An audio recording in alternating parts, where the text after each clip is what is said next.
Gloria al Señor Jesús. Dios les bendiga a los hermanos, a los amigos, a los niños. Dios les bendiga, niños. Amén. Son muy juiciositos, los felicito. Vamos a tomar lectura de la palabra de Dios para estar cómodos. Vamos a estudiar hoy lo que es la armadura de Dios. Y qué bueno que el Señor nos puede enseñar. Ya los niños han tenido su buena porción, los maestros han estado muy dedicados en esto y enseñándoles. Ahora nos toca a nosotros aprender un poquito más. Vamos a leer en Efesios 6, vamos a leer el verso 10 y 11 solamente.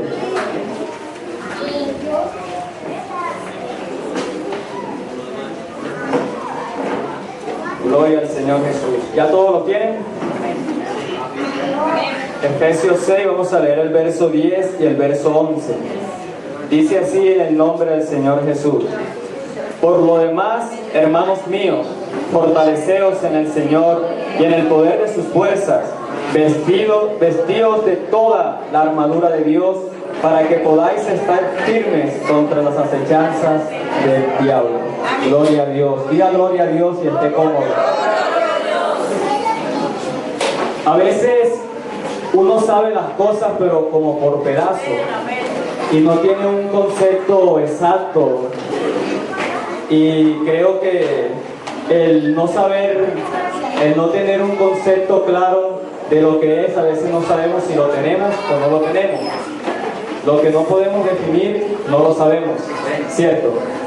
Y qué bueno que Dios pueda, quizás a través de esta semana, van a haber predicadores, que Dios les use y que me use a mí también, para hablar un poquito de esto que de verdad considero es muy importante en nuestra vida.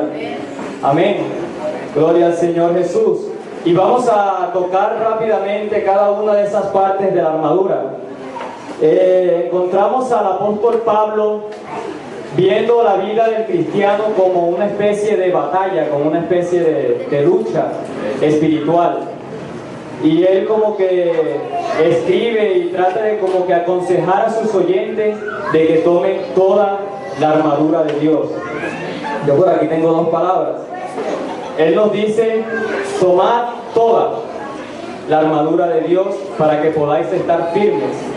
Él es el mismo que escribe en ese mismo capítulo: porque nuestra lucha no es contra carne ni sangre. Decía alguien de una manera muy chistosa: si esto fuera contra carne y sangre, Rambo me quedaría pequeñito, estuviera armado hasta los dientes, ¿cierto?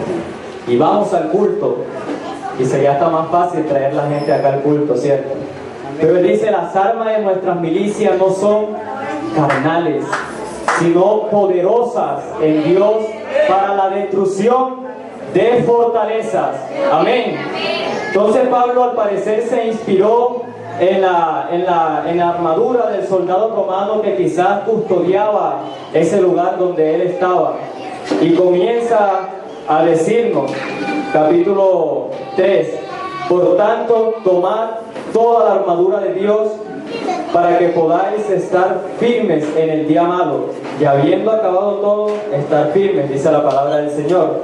En el Nuevo Testamento, la palabra armadura se usa de una manera simbólica. La hermana decía: ellos no pueden entender lo que se refiere espiritualmente, pero nosotros sí, es una manera simbólica que el apóstol empieza a escribirnos a nosotros.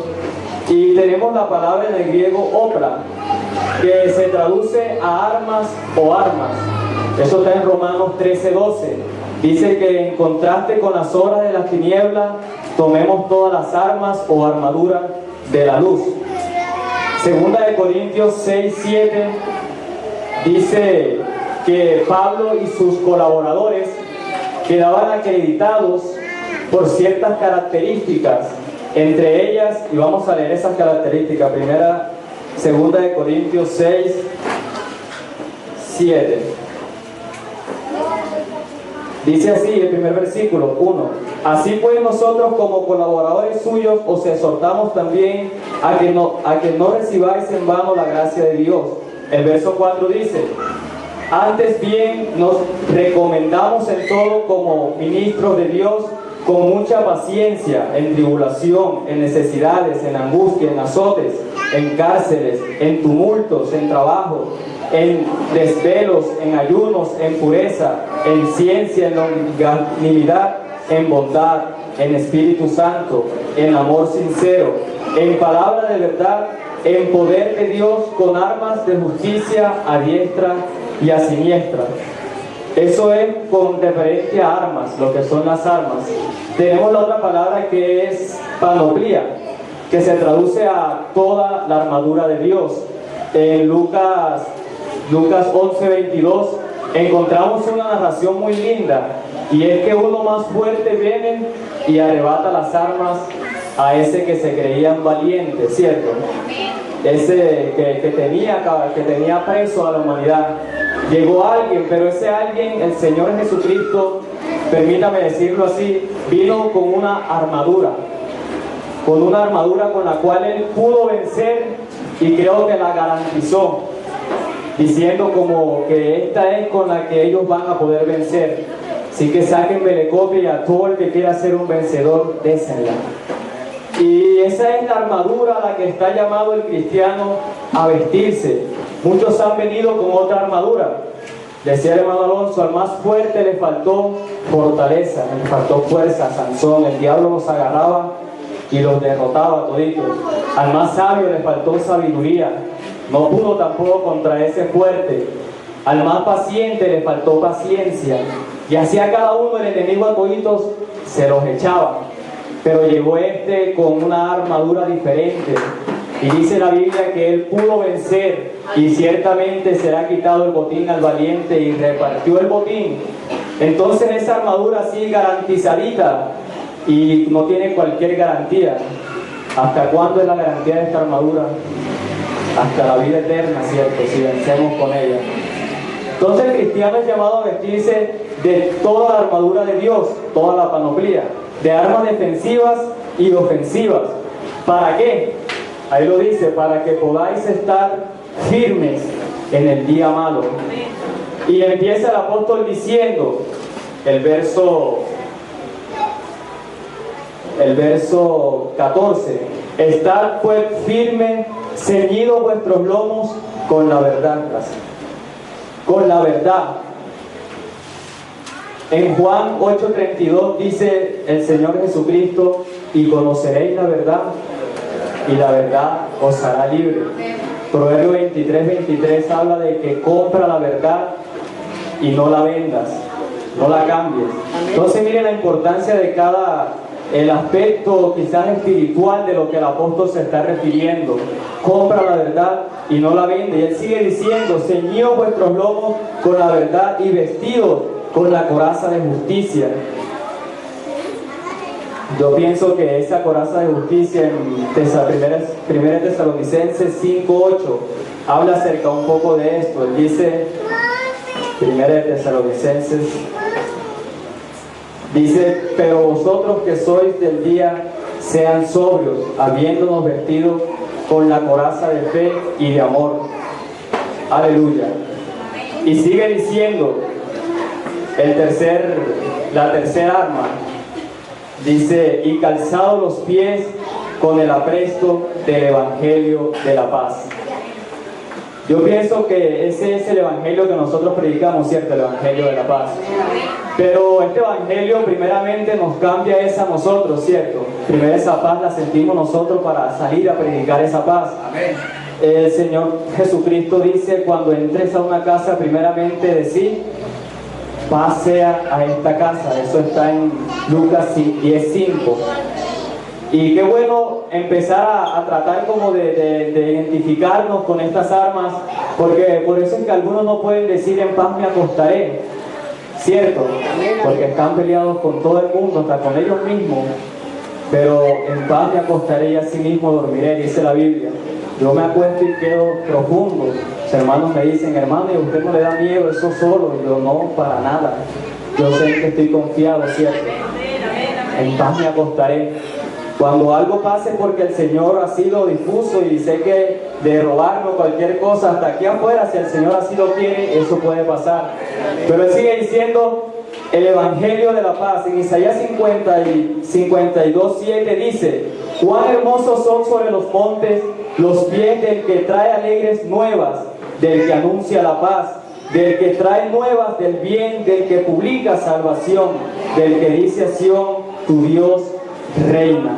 Aleluya. Entonces esta paz es muy esencial, es la forma espiritual en que el apóstol la presenta ahí como calzados del Evangelio de la paz. Es ese Evangelio que llevamos nosotros. Siguiente, sigue diciendo, sobre todo tomad el escudo de la fe. El escudo de la fe. La Biblia dice, mas el justo por la fe vivirá. Porque es necesario tener fe, ¿para qué? Para agradar a Dios, dice la Biblia. Es necesario que se acerque a Dios, crea que le hay y que es galardonado, ¿cierto? De todo lo que le busca. Entonces miren la importancia de esa fe salvadora. Y eso fue precisamente lo que movió a aquella mujer que se acercó a Jesús. Usted conoce la historia, que muchos le apretaban, muchos los tocaban, pero ella le tocó diferente, ¿cierto? Ella tenía esa fe de que si lo tocaba podía ser sana. Señor Jesucristo se detiene y dice, alguien me ha tocado. A los discípulos le pareció una burla, todos te apretan, todos te tocan. ¿Cómo dices que alguien te ha tocado? Cierto, dices que alguien me ha tocado diferente. Alguien le tocó con fe. Esa es la manera en que nosotros nos acercamos a Él, con esa fe, y nos tocamos así. Seguramente que Él tendrá que detenerse y decir, alguien me ha tocado, y prestarte atención. Gloria al Señor Jesús. El yelmo de la salvación. En cuanto a esto, yo pienso que tener ese yelmo de la salvación es como sentirse uno que es salvo, ¿cierto? Amén, amén. Hay personas que no quisieran que el Señor viniera, y no por amor a los perdidos, sino porque ellos mismos no se sienten que están salvos, de que si el Señor llegara hoy, nosotros nos vamos con Él, ¿cierto?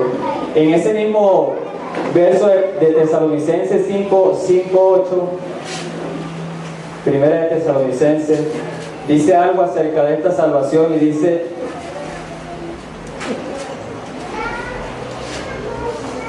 pero nosotros que somos del día, seamos sobrios, habiéndonos vestidos con la coraza de fe y de amor, y con la esperanza de la salvación como yelmo.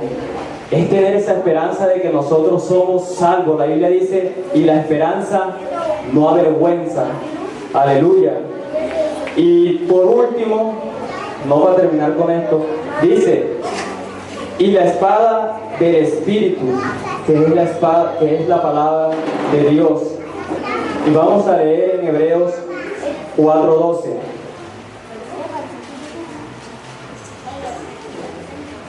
Hebreos 4:12 dice,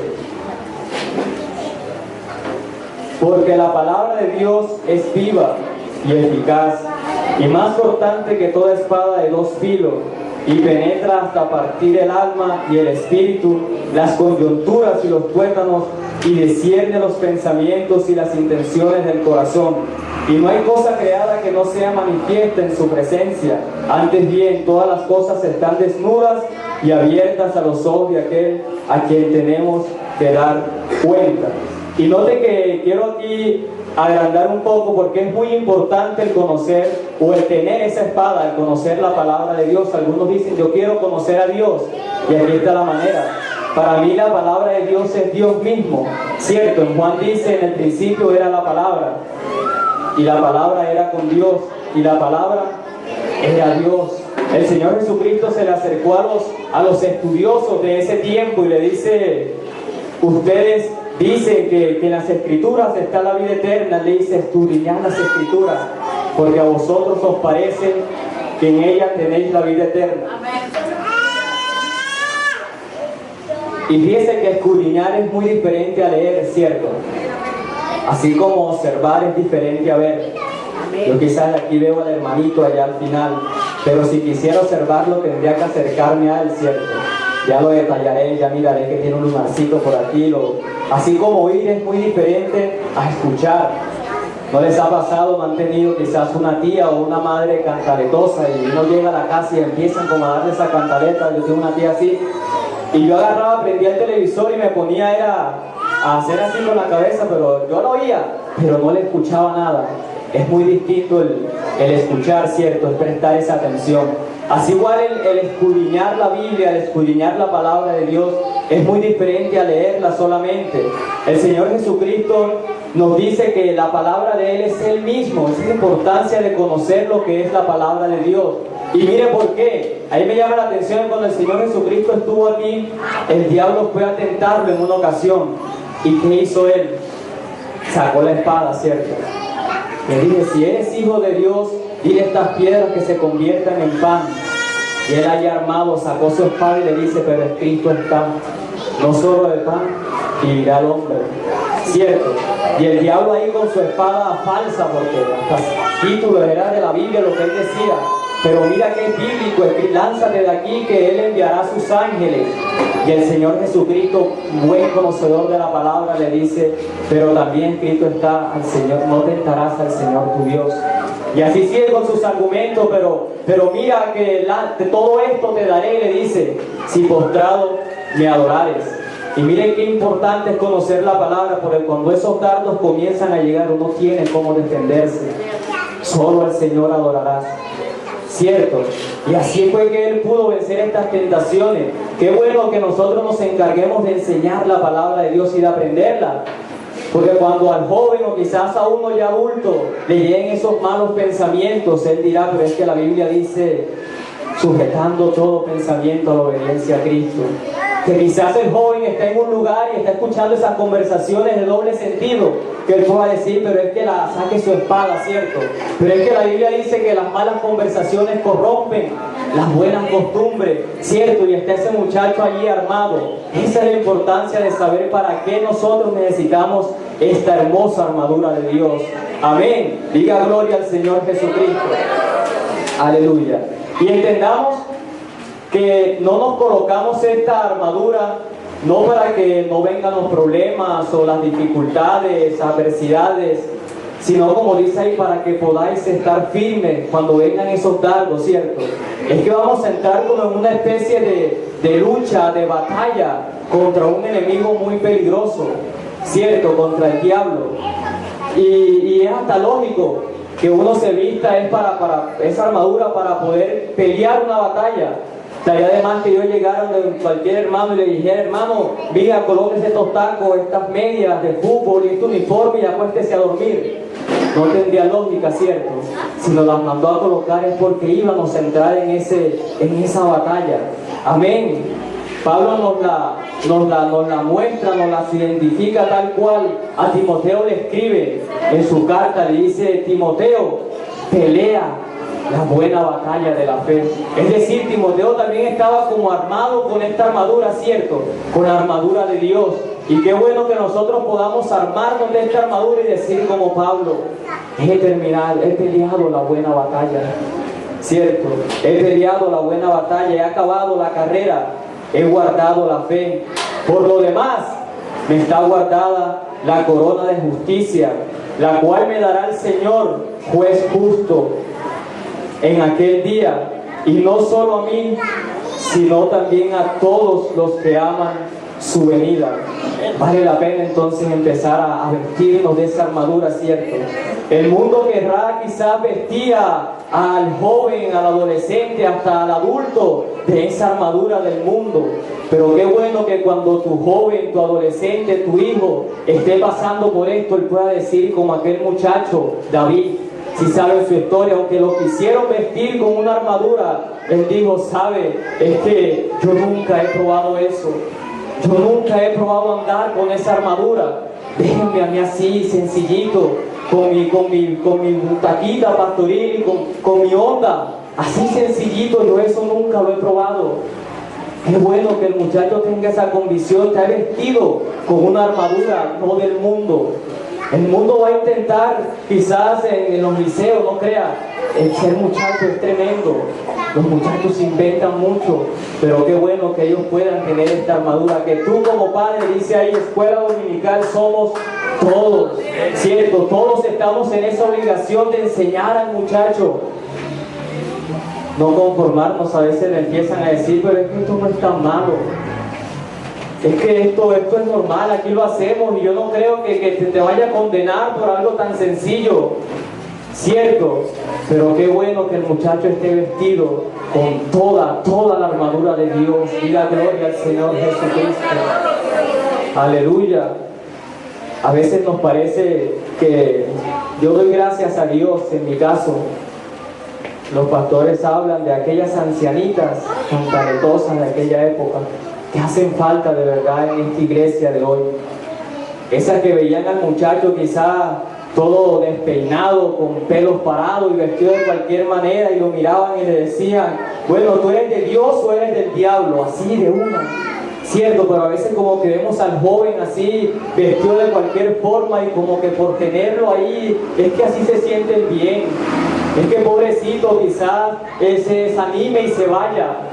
Pero qué bueno, esas ancianitas molestosas que están ahí diciéndole.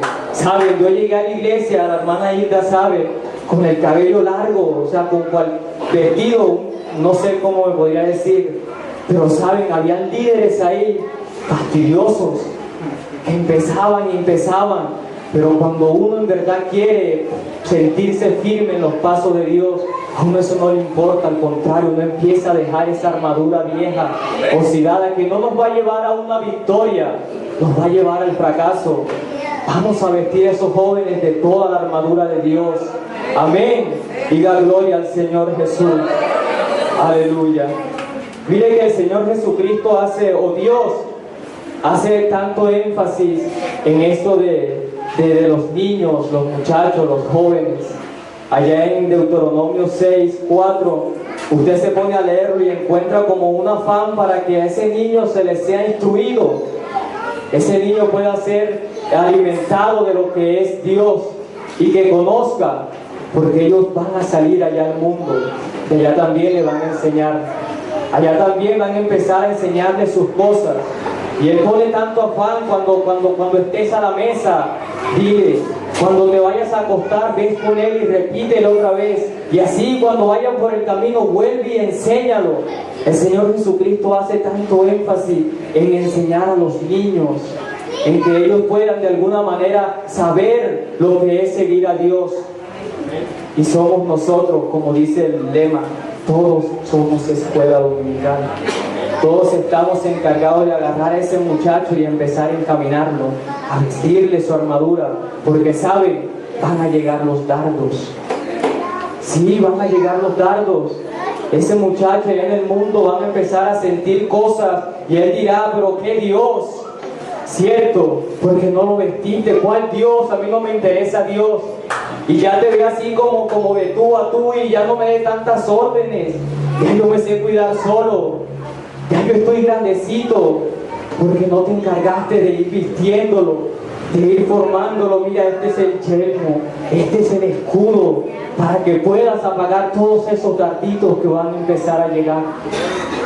Diga gloria a Dios. Somos nosotros los encargados de empezar, cuando empiece el mundo quizás a darle dudas. Él empieza en el liceo, cuántas veces nos empiezan a hablar de tantas teorías y empieza el muchacho como a dudar. Cierto que la evolución, que el mono, que esto, que lo otro, pero la maestra de escuela dominical esto como que no lo sabía, y los electrones y todo esto se ve interesante y le muestran, y empieza a dudar de la existencia de un Dios grande, maravilloso, de un Dios que puede guardarlo, dice la Biblia. Por eso que el secreto no está en nosotros como padres, lo que le podamos de orar, o vamos a orar, oremos por mi hijo. El secreto está en que tú le enseñes a él que él tiene un Dios grande que lo puede guardar, dice la Biblia, aún más allá de la muerte. Ese es el secreto para que ese muchacho no se extravíe. Gloria al Señor Jesús. Que cuando quizás ya el mundo lo tenga así como que ya acabadito, él pueda decir, pero entonces, ¿qué fue aquello que yo sentía allá en la iglesia, aquel día, o en mi casa quizás, que comencé como a adorar al Señor Jesucristo y comencé a hablar en otras lenguas? Entonces explíqueme eso, profesor, porque yo no entiendo eso que me está hablando usted.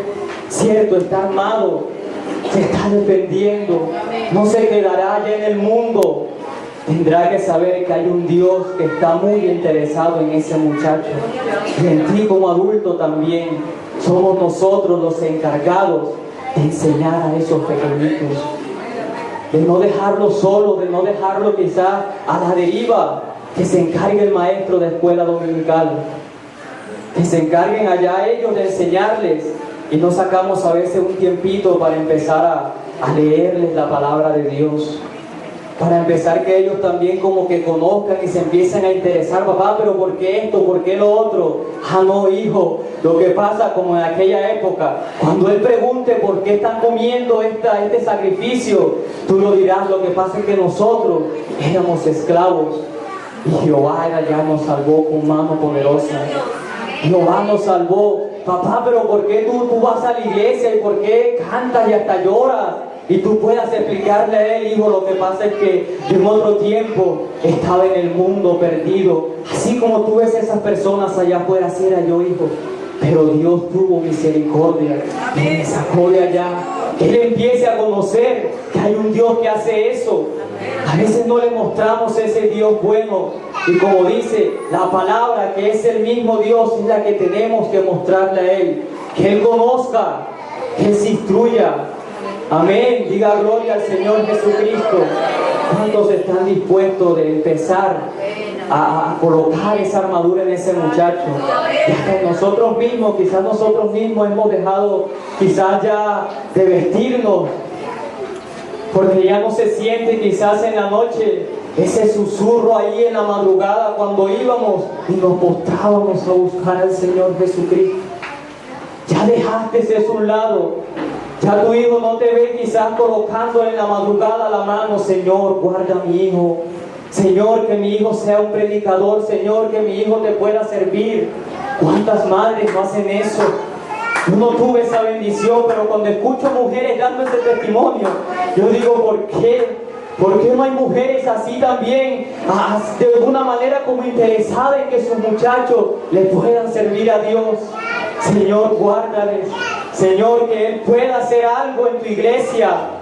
No solo, hermanos, vamos a orar por el muchacho, está bien y estamos dispuestos a orar por él, pero está la educación primaria empieza ahí en el núcleo fundamental que es la familia.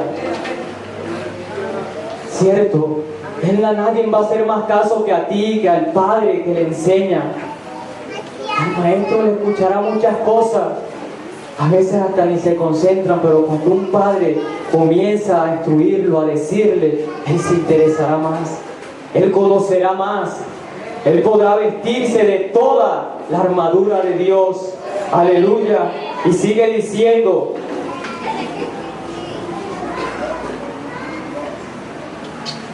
orando en todo tiempo con toda oración y súplica en el Espíritu, y velando en ello con toda perseverancia y súplica por todos los santos. Entonces hay un alimento que nos ayuda como a tener esa armadura puesta y no dejarla por ahí en cualquier lugar, y siempre estar ahí, como decía, orando, clamando, intercediendo, porque lamentablemente tenemos que entrar en esa batalla, ¿cierto? Y qué bueno que en aquel día nosotros podamos decir, como decía hace un momento, he peleado la buena batalla. ¿Sabes? Cuando Pablo dijo esto, es porque a todos los que estaban ahí, él los había instruido a cómo vivir. Él decía, estoy limpio de la sangre de todos ustedes. Les he mostrado, les he dicho, los he fastidiado cómo se vive la vida cristiana. Por eso he peleado la buena batalla. He acabado. Ahora me espera ese galardón que el Señor Jesucristo nos guardó. Colóquese en pie, tenga la amabilidad.